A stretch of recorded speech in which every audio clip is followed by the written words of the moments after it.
what specific tools are out there to help companies more effectively use big data or social media to identify potential threats? There are a variety of different tools and technologies in the market that are increasingly developing more and more capabilities. But at the onset, it's really important that executives realize that they should not go out there and immediately buy a tool.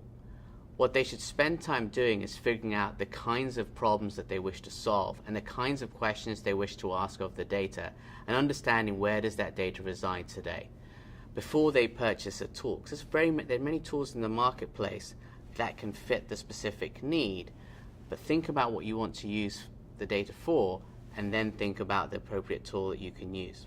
And in many cases, we work with our clients to develop those use cases. What are the different ways I am going to try to leverage big data? What are the ways I'm going to leverage social media?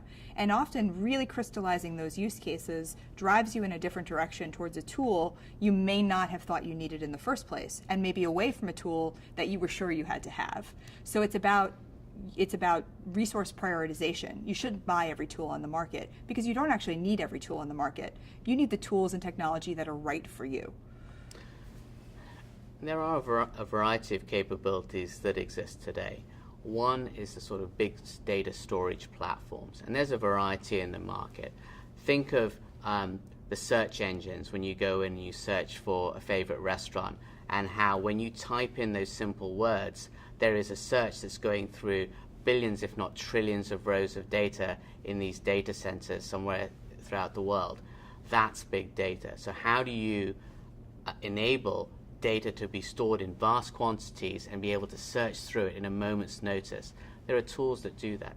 There are tools that are able to pick up sentiment. We call it sort of natural language processing capability, where you're able to understand the meaning of a word, the meaning of a sentence through computational power. Very advanced algorithms in a growing field. You also have data visualization capabilities that instead of pulling information back in a simple spreadsheet or as a database query, you're actually able to see the data as pictures, as links, and to be able to see, wait, there's a cluster of comments here that seem to be an issue. Let me explore that and use the power of the human eye to analyze data in a different and meaningful way.